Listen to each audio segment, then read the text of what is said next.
بسم اللہ الرحمن الرحیم۔ ناظرین، آج کا تیسرا ویلاگ پیج 73 اور وہی ہیڈنگ چل رہا ہے حضرت مولانا روم کی حقائق، پیج 73 ویلاگ نمبر 3۔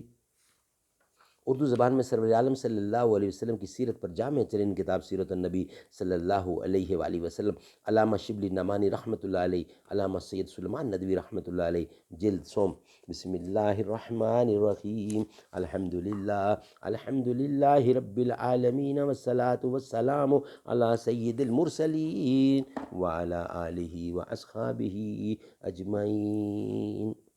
جو طوفان میں پلتے جا رہے ہیں وہی دنیا بدلتے جا رہے ہیں، ابو بکر سے ہماری نسبت نہ ٹوٹ پائے گی، تا قیامت ہر امتی کو شرح صدر ہے، ابو بکر تو ابو بکر ہے۔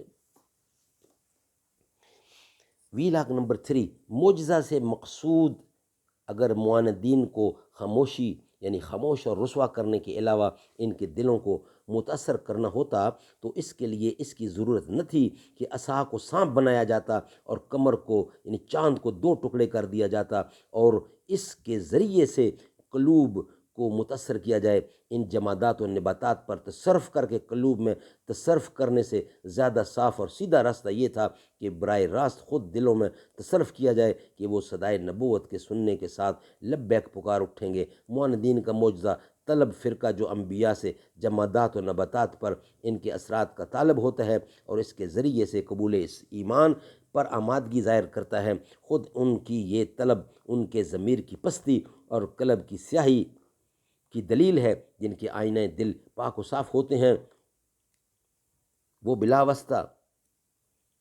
واسطہ جمادات و نباتات پیغمبر سے براہ راست خود اثر کو قبول کرتے ہیں۔ اس کے علاوہ معجزہ سے ہر شخص کو ہدایت نہیں ملتی، اس کے لیے بھی استدعاء کی ضرورت ہوتی ہے۔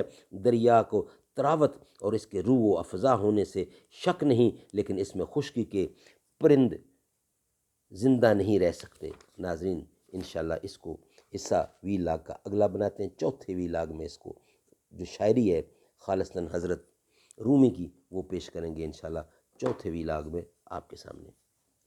بروز محشر شفیع امت پیاس سب کی بجھا رہے ہیں، ہمارے آقا حضور اکرم اے ابد دیکھو آ رہے ہیں، ہمارے آقا حضور اکرم اے ابد دیکھو آ رہے ہیں، شفیع روز شمار بھی ہیں، حبیب پروردگار بھی ہیں، جلا کے دل میں چراغ الفت مٹاؤ نفرت مٹاؤ ظلمت، یہی تو عرب و عجم کے آقا شروع سے ہی ہم کو بتا رہے ہیں، یہی تو عرب و عجم کے آقا شروع سے ہم کو بتا رہے ہیں۔